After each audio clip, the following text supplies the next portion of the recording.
Sillard foi um dos condes mais formidáveis do norte da Inglaterra no século XI. Com o tempo, sua vida se tornou lendária, cercada por contos míticos sobre suas origens. Cronistas o retratam como um homem quase gigante, com força física e mental extraordinária.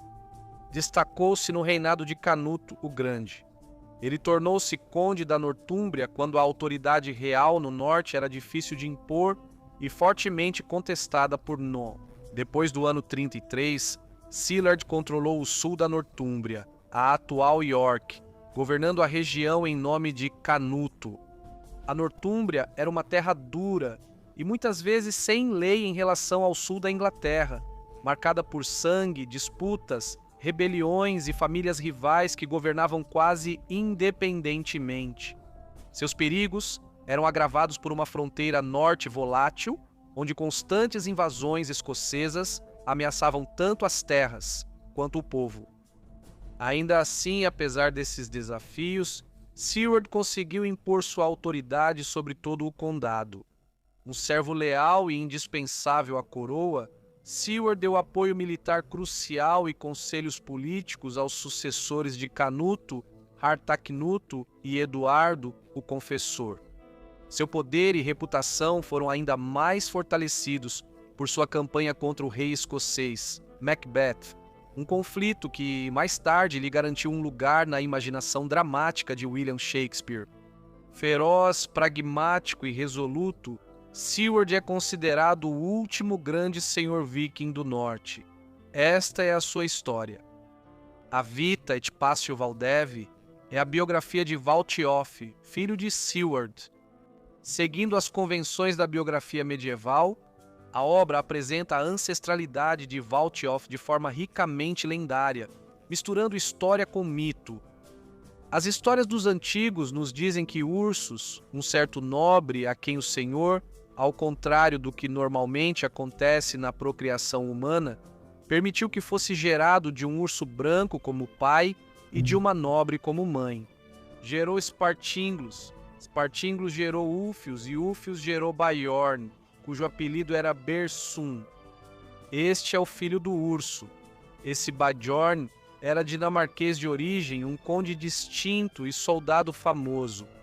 Como sinal de que parte de sua ancestralidade o tornava de espécie diferente. A natureza lhe deu as orelhas do lado de seu pai, ou seja, orelhas de urso. Em todos os outros traços, ele tinha a aparência de sua mãe, e após muitos feitos heróicos e aventuras militares, gerou um filho, um fiel imitador da força e habilidade militar do pai. Seu nome era Siward. Esta passagem identifica Siward como filho de um conde escandinavo chamado Bjorn ou Bjorn e traça sua linhagem até um urso polar. Uma ideia enraizada no folclore germânico, em vez de uma crença literal na Europa do Norte pré-cristã. O urso era muito mais do que um animal, era um ser sagrado e simbólico, intimamente associado à força, ferocidade e realeza. Alegações de ancestralidade com ursos formavam uma tradição mítica bem estabelecida na cultura nórdica e medieval em geral, frequentemente usadas para explicar guerreiros extraordinários, figuras heróicas e a passagem de um passado pagão para um presente cristão. Historiadores sugerem que o suposto pai de Siward, Bjorn, provavelmente existiu. Ele pode ter sido irmão de Thorgil Sprackling, ele mesmo, reputado como filho do príncipe sueco Sturbjorn, o Forte, um lendário berserker.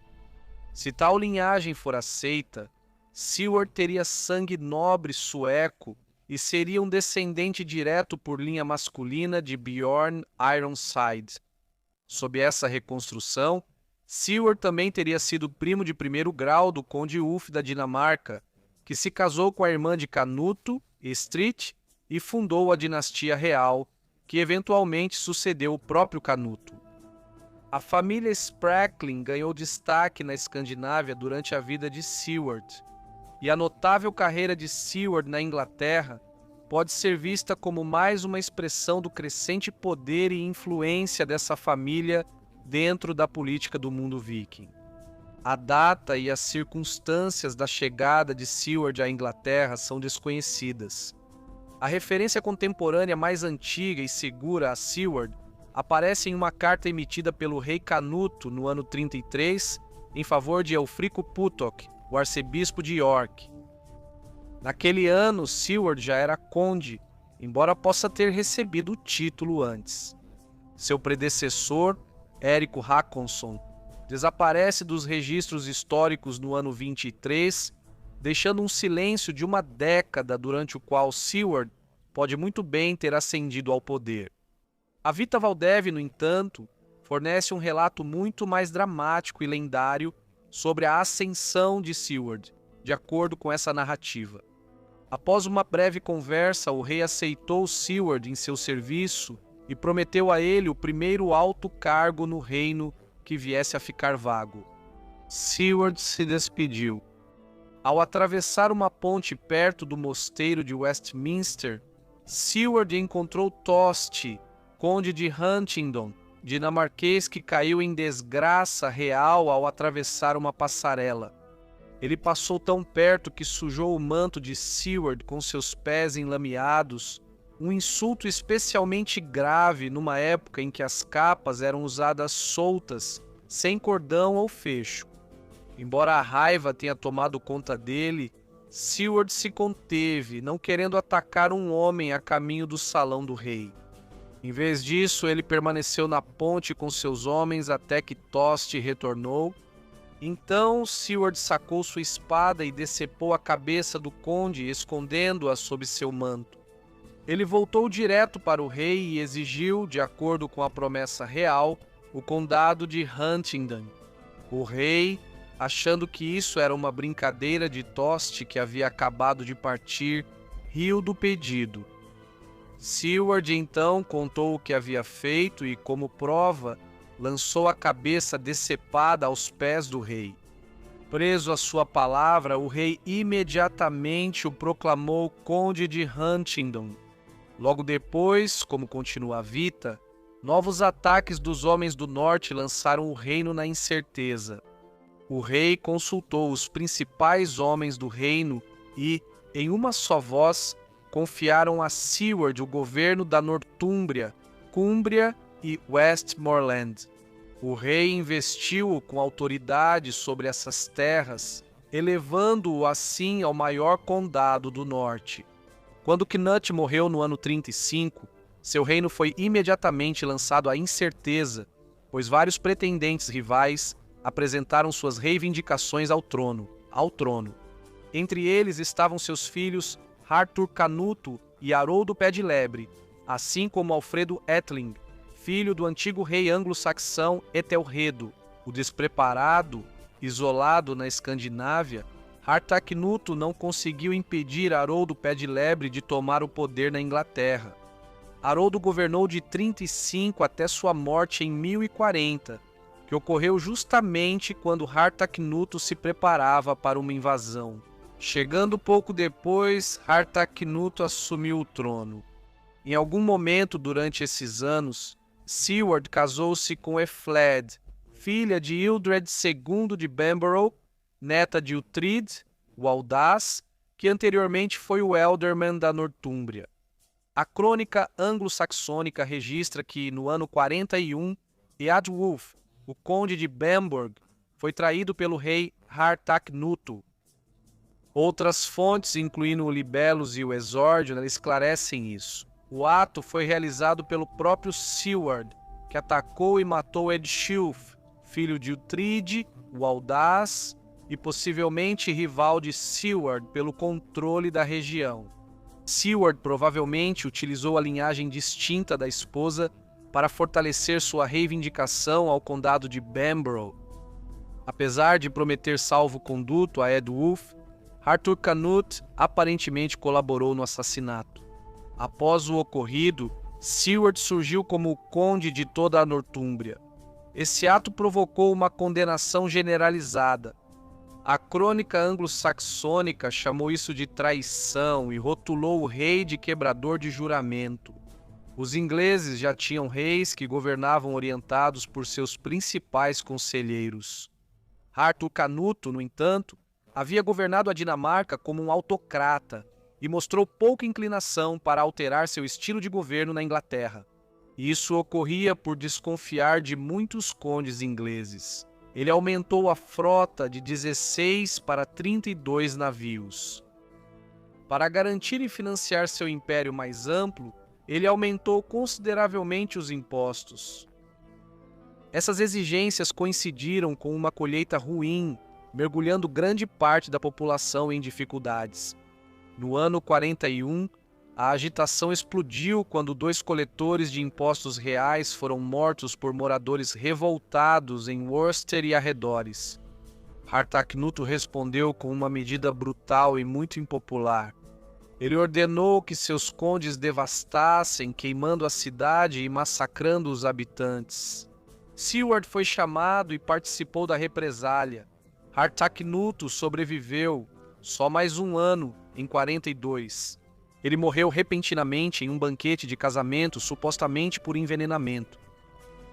A morte dele pôs fim ao domínio dinamarquês na Inglaterra e seu meio-irmão Eduardo, o Confessor, subiu ao trono sem oposição.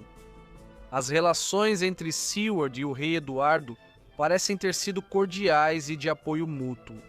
Siward realmente foi um dos aliados mais poderosos e confiáveis do rei. Em 43, Cillard uniu-se a Godwin de Wessex e Leofric da Mércia para marchar com o rei Eduardo contra sua mãe, a rainha Emma. A campanha permitiu que Eduardo tomasse da rainha a grande riqueza acumulada no reinado de Cnut, que Emma guardava com ciúmes, já que favorecia seu outro filho, Harthacnut. Enquanto o próprio Eduardo passou cerca de 25 anos exilado na Normandia. Siward apoiou firmemente a decisão do rei, vendo a transferência desse tesouro como uma base tanto simbólica quanto prática para o novo reinado e para a estabilidade do reino. As tensões ressurgiram de forma dramática no ano de 51, quando Godwin, o conde de Wessex e o homem mais poderoso da Inglaterra, se rebelou contra Eduardo, o Confessor. Tendo rompido com o rei, apesar de ser seu sogro, Godwin marchou em direção a Londres à frente de suas tropas. Ciente de que sua própria base de poder não poderia resistir à força de Wessex e à formidável família de Godwin, Eduardo convocou seus condes leais, Siward e Leofric, que prontamente mobilizaram seus exércitos e avançaram para o sul em apoio à coroa. A crônica anglo-saxônica registra que Siward foi obrigado a convocar reforços adicionais e que o rei acabou prevalecendo. Godwin foi levado ao exílio temporário, mas mesmo banido, Godwin continuou sendo uma ameaça grave. O apoio contínuo e resoluto de Siward e Leofric provou ser essencial para a segurança de Eduardo. Mas a opinião pública logo começou a mudar à medida que as circunstâncias do exílio de Godwin se tornaram conhecidas e a simpatia por ele cresceu. Eduardo havia se recusado a punir seus associados normandos pela morte de habitantes de Dover, recusando-se a levá-los à justiça. Godwin, cujo condado incluía Dover, havia defendido seus habitantes e se recusado a agir contra eles. Eduardo então acusou Godwin de ser responsável pela morte anterior de seu irmão, Alfredo Ætling, o que resultou no conflito, escalando para uma rebelião aberta. Durante o exílio, Godwin usou sua grande fortuna para contratar mercenários europeus. Em 52, ele voltou à Inglaterra liderando uma força formidável. Os homens de Wessex apoiaram seu senhor despossuído. Diante de uma rebelião renovada e de um inimigo fortalecido pelo número de homens e pelo apoio popular, Siward e Leofric recusaram-se a apoiar a causa do rei Eduardo, que ficou privado do apoio deles. O rei teve pouca escolha a não ser ceder, e Godwin foi restaurado ao seu condado de Wessex. Os anais de Lindisfarne e Durham, escritos no início do século XII, registram sob o ano 46, que o conde Cillard, com um grande exército, entrou na Escócia e expulsou o rei Macbeth, colocando outro em seu lugar. Mas após sua partida, Macbeth recuperou seu reino. Este aviso prenuncia a campanha que tornaria Siward mais famoso. Cillard é lembrado principalmente por sua grande expedição contra Macbeth, rei da Escócia, em 54. Segundo várias fontes, o conflito teve origem em violências anteriores. Disse que o rei Duncan I da Escócia atacou o norte da Nortúmbria e cercou Durham, apenas para ser deposto e morto em menos de um ano por Macbeth. Após a morte de seu pai, o filho de Duncan, Malcolm Canmore, foi forçado ao exílio e encontrou refúgio na corte de Eduardo, o Confessor, na Inglaterra. Em 54, Malcolm estava presente quando Cillard invadiu a Escócia por ele. Durante essa campanha, uma grande batalha foi travada, lembrada nas fontes como a Batalha dos Sete Adormecidos. O relato inglês contemporâneo mais antigo aparece na crônica anglo-saxônica que registra esse evento na época. O conde Siward foi com um grande exército para a Escócia, com força naval e terrestre, e lutou contra os escoceses, colocando-os em fuga. O rei Macbeth matou todos os melhores do país, trazendo muito saque de guerra como ninguém jamais havia conseguido antes. Lá foram mortos seu filho Osbjorn, o filho de sua irmã Siward, alguns housecarls e homens do rei. No dia dos Sete Adormecidos, Henrique de Huntingdon oferece uma versão mais dramática em sua história, Anglorum. Nessa época, Siward, poderoso conde da Nortúmbria e quase um gigante em força e estatura, enviou seu filho para conquistar a Escócia. Quando eles voltaram e relataram ao pai que ele havia sido morto em batalha, ele perguntou: ele recebeu o ferimento fatal na frente ou nas costas do corpo? O mensageiro disse: na frente. Então ele disse: isso me deixa muito feliz, pois não considero nenhuma outra morte digna para mim ou para meu filho. Então Siward partiu para a Escócia e derrotou o rei em batalha, destruiu todo o reino e, tendo-o destruído, submeteu-o a si mesmo. O real motivo da invasão de Siward ainda é incerto. Ele agiu como um senhor da guerra independente ou agiu sob as ordens do rei Eduardo, o Confessor. No ano 55, Cillard adoeceu e sentiu sua morte se aproximando, de acordo com a história Anglorum. Foi isso que aconteceu. Siward, o firme conde acometido por disenteria, sentiu que a morte estava próxima e disse: que vergonhoso é que eu, que não pude morrer em tantas batalhas, tenha sido poupado para a morte ignóbil de uma vaca. Pelo menos, vista-me com minha couraça impenetrável, cinja-me com minha espada, coloque meu elmo na minha cabeça, meu escudo na mão esquerda e meu machado de batalha dourado na direita, para que eu, o mais valente dos soldados, possa morrer como um soldado.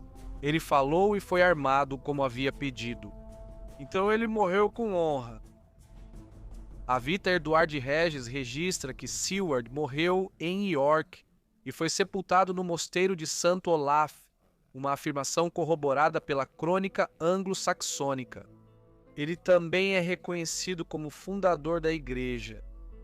Várias fontes sugerem a existência de uma saga ou tradição literária, agora perdida, dedicada à vida de Siward. Talvez tenha narrado suas muitas façanhas e campanhas. Se essa obra existiu, desapareceu com o tempo, tornando irrecuperável grande parte de sua história e muitas batalhas. Um dos filhos de Siward, Waltheof, fruto de Ethelred, sobreviveu a ele. Waltheof ganhou destaque como conde nas Midlands Orientais antes de eventualmente herdar o condado da Nortúmbria. Sua posterior rebelião contra Guilherme o Conquistador, porém, levou à sua execução, após a qual ele passou a ser venerado como santo. Por meio da filha de Wulfiof, que se casou com Davi I, rei dos escoceses, Siward entrou na linhagem dos reis da Escócia e, com o tempo, dos monarcas posteriores da Grã-Bretanha. Agradeço muito a todos os meus membros, a contribuição de vocês é fundamental para o canal e eu os aprecio muito. Agradecimento especial a John Seitz e Stephanie Hassan. Espero que tenham gostado do vídeo, curtam, inscrevam-se, compartilhem e até breve para mais um perfil histórico.